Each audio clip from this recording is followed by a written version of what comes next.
Sunlight breaks over the ancient city of Jerusalem. The city buzzes with anticipation. A new day dawns in Jerusalem, the capital of faith and the cradle of history. The air is electric, pulsating with a strange mixture of hope and tension. The city's stones, bathed in the soft glow of the morning sun, whisper tales of kings, prophets, and miracles. On the horizon, a small group emerges, their figures silhouetted against the brightening sky. It's Jesus of Nazareth and his band of disciples making their way towards the city. They've journeyed from Galilee, crossing deserts and mountains, guided by a mission of love and redemption. As they approach, the city stirs. The news of their arrival spreads, carried on the wind and echoed through the narrow alleys. Faces light up with joy and anticipation. People rush out, their voices rising in a chorus of cheers and blessings. They lay down palm branches, a carpet of green for the humble man riding on a donkey. The cheers of the crowd are a song of hope, a symphony of expectations. They see in Jesus a king, a savior, a liberator. But the joyous echoes of their cheers reach the ears of the city's religious leaders, stirring unease and apprehension. They watch from the shadows, their eyes narrowing, their minds brewing with schemes. Despite the cheers and the palm branches, there's a storm brewing in the heart of Jerusalem.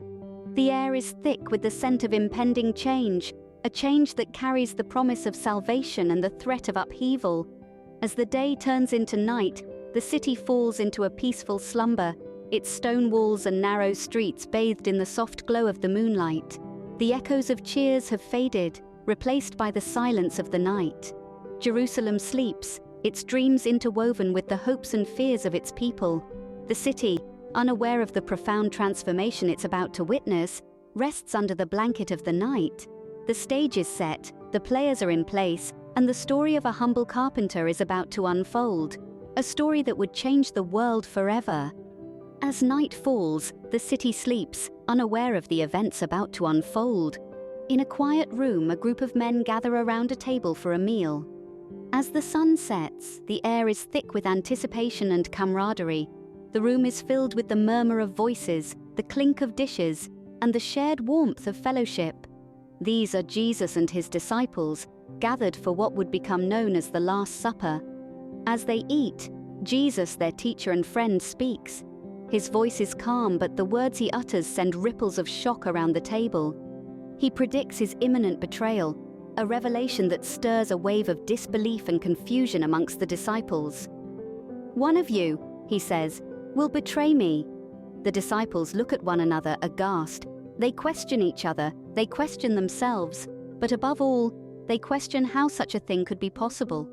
The trust and unity they had built over the years seems to hang in the balance in this moment. But amidst the shock and the disbelief, Jesus continues, unflinching. He takes a loaf of bread, breaks it, and shares it among them. "This is my body," he says, "given for you." Then he takes a cup, fills it with wine, and passes it around. "This is my blood," he declares, "poured out for many." In these acts, Jesus establishes a new covenant, a promise of sacrifice and redemption. His words resonate with a profound significance, echoing through the centuries to come. They are words of love and sacrifice, words that form the foundation of a faith that will touch the hearts and souls of millions across the world. As the meal comes to a close, there is a palpable sense of sorrow, of impending loss. The disciples may not fully understand what is to come, but they feel the weight of Jesus' words, the gravity of the moment. With a heavy heart, they depart into the night. The Last Supper has been shared, the words have been spoken, and the path to the cross has been set. The story of Easter has truly begun. Under the shadowy olive trees of Gethsemane, a figure approaches.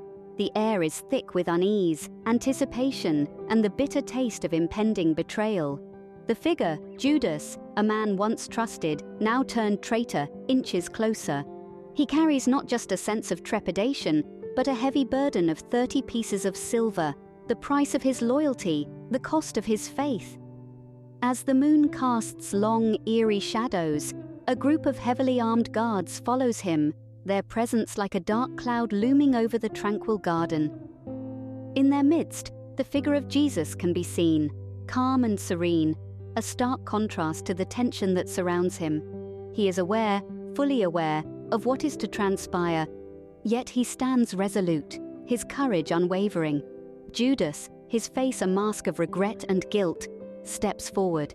The kiss, a symbol of love and friendship, now twisted into an act of betrayal, lands on Jesus' cheek. A chilling silence follows, broken only by the rustling of leaves and the distant echo of a night bird. The guards move in, their armor clanking, their intentions clear. Jesus, betrayed by the one he called a friend, does not resist. His eyes, full of sorrow yet devoid of hatred, meet Judas's. There's no anger, no condemnation, only a profound sadness. He is then taken, his hands bound, led away from the place he had found solace. The disciples, shocked and bewildered, can only watch as their teacher, their friend, is led into the cold night. This moment, this act of betrayal, serves as a stark reminder of the frailty of human loyalty and the strength of divine love. It underscores the power of forgiveness, even in the face of utmost betrayal. It's a testament to the strength of faith, the resilience of the spirit, and the enduring message of love that Jesus embodied. Betrayed by a friend, Jesus is led away into the cold night. The echoes of this night would reverberate through time, a pivotal moment in a story that would forever change the course of history. In the cold morning light, Jesus stands before the council of religious leaders. His face is calm, his demeanor composed, despite the gravity of the situation. A sense of anticipation hangs heavily in the air, a palpable tension that's almost suffocating. The trial begins. It's a chilling spectacle to behold. Accusations are flung, falsehoods spun into believable tales. The religious leaders, the very pillars of society, are swayed not by truth, but by the weight of their own prejudices and fears. Their judgment is clouded, their vision blurred by their own expectations of what a Messiah should be. Jesus remains silent, his quiet dignity a stark contrast to the clamor around him. He does not defend himself, does not refute the allegations. His silence speaks volumes, a testament to his unwavering faith and unshakable resolve. It's a poignant reminder that truth does not need to shout to be heard, it simply is. The crowd watches, their eyes reflecting a kaleidoscope of emotions, fear, anger, confusion, and a disturbing thirst for blood. Their voices rise in unison, a chilling chant that reverberates through the air. Crucify him! Crucify him! It's a stark display of mob mentality, a horrifying testament to the power of fear and ignorance. Their cries for crucifixion, their demand for a spectacle, drown out the voice of reason, the plea for justice. It's a chilling reminder of how quickly humanity can lose its way, how easily truth can be overshadowed by lies, justice by vengeance. And yet, amidst the chaos and the clamor, there's a lesson to be learned. A lesson about standing firm in the face of adversity, about the power of silence amidst the noise, about the strength of conviction and the courage to stay true to one's beliefs. The trial ends, not with a bang, but with a whimper. With a cry of "Crucify!" The fate of Jesus is sealed. The crowd disperses, leaving behind a chilling silence that echoes the haunting finality of their decision. The stage is set for what's to come, a narrative that will forever change the course of history. Under a darkened sky, a solitary figure hangs on a cross. The raw reality of this moment is palpable, the air thick with anguish and sorrow. This is Jesus, a man who healed the sick, fed the hungry, and loved the unlovable, now bearing the weight of the world upon his shoulders. This is the crucifixion, a scene of stark contrast and profound significance. Here, the embodiment of love and mercy is met with scorn and brutality. Yet even in this moment of extreme suffering, Jesus' concern is not for himself, but for others. From the cross, he forgives his executioners, he comforts a thief, and he ensures the care of his mother. His words, though uttered through pain, echo with grace and compassion. Around him, the crowd watches with mixed reactions. Some jeer and mock, their hearts hardened. Others weep, their souls touched by the depth of his sacrifice. Among them stand the disciples, their leader and friend hanging before them, a sight that shakes them to their core. And there, Near the foot of the cross stands Mary, the mother of Jesus. Her heart aches as she watches her son, a sword of sorrow piercing her soul. Yet, she stands strong, her faith unshaken. In her eyes we see a mother's love, a love that withstands even the harshest storms. As the hours pass, the sky darkens further, as if nature itself mourns. The earth trembles, the temple veil tears, and the reality of what is happening settles in. This is not just a man on a cross, this is the Son of God willingly laying down his life for humanity. And then, a final cry from Jesus, a declaration of victory. It is finished. His mission of love and redemption is complete. His head bows, his body grows still, his spirit departs, leaving behind a shell that once housed the divine. As Jesus breathes his last, the world seems to hold its breath. In the silence that follows, one truth resonates. Love has made the ultimate sacrifice, and nothing would ever be the same again. A new day dawns, but the city is quiet, mourning its loss. The sun peeks over the horizon, casting a warm golden glow over Jerusalem. Yet the city is still, its inhabitants steeped in a profound grief.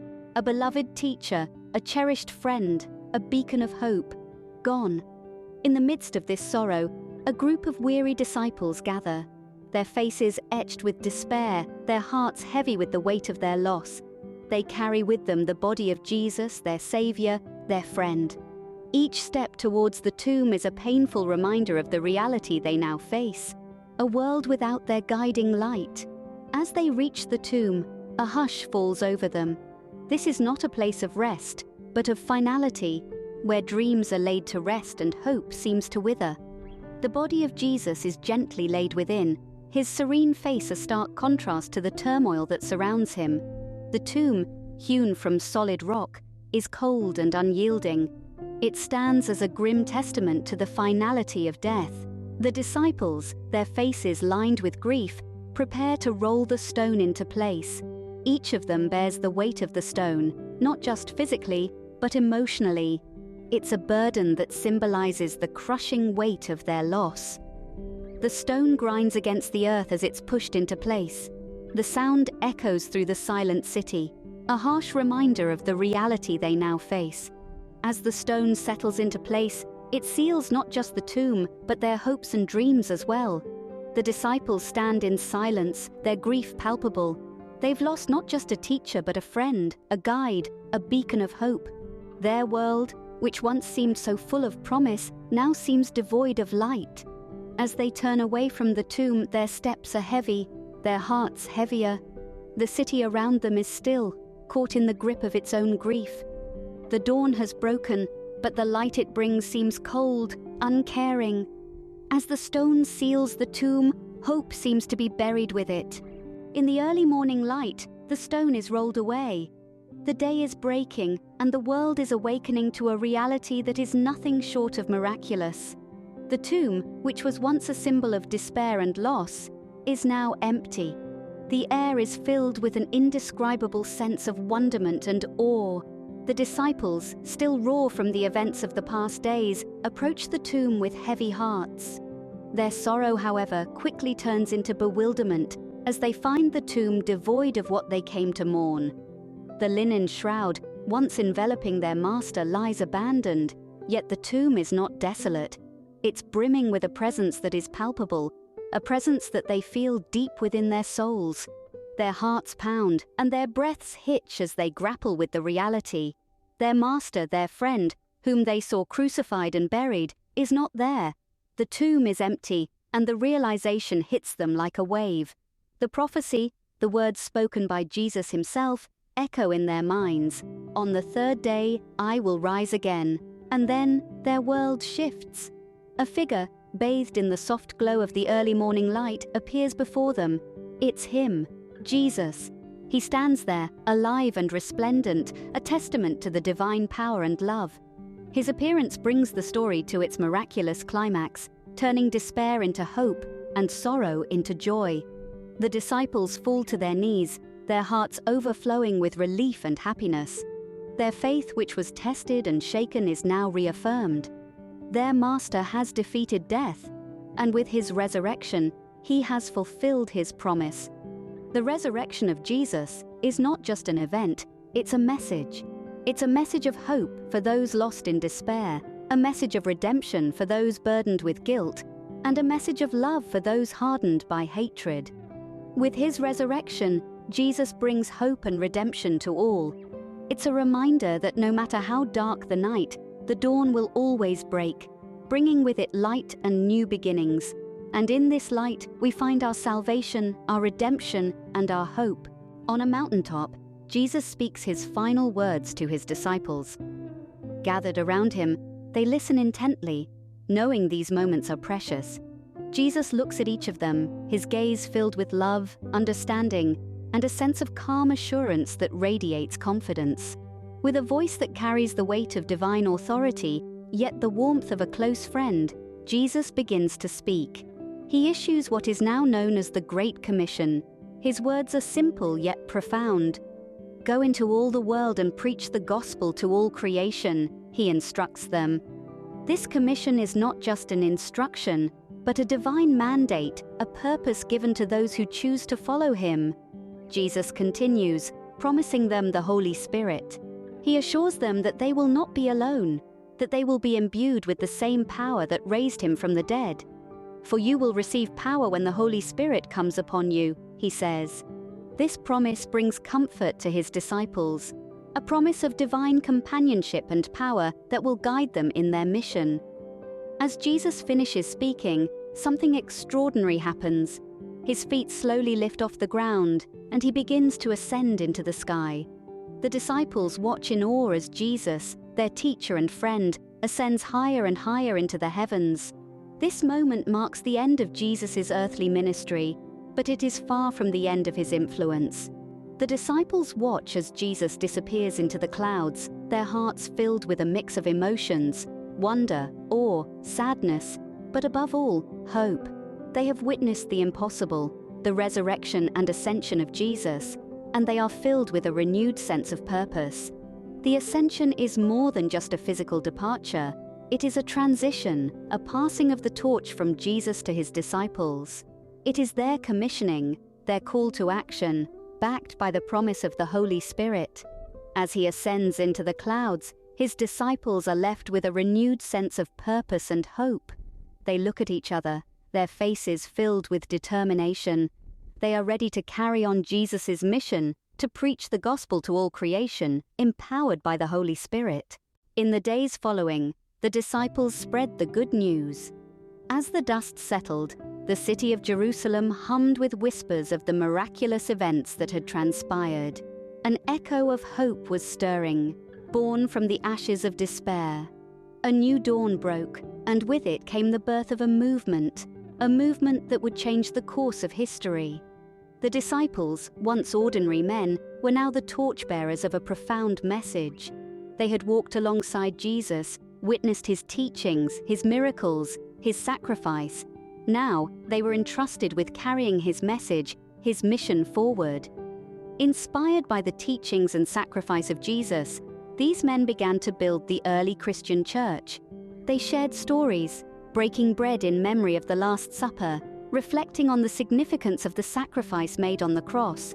They taught of love, of forgiveness, of redemption, the very essence of Jesus' teachings.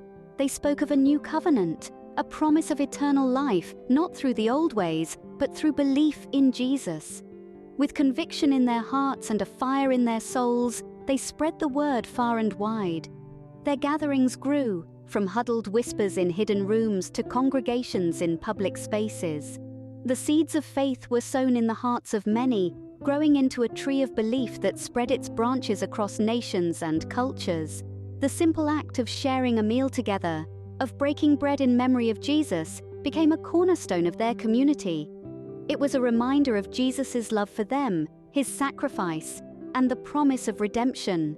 And so, the disciples, inspired by their experiences and driven by their faith, began to shape the world in ways they could never have imagined.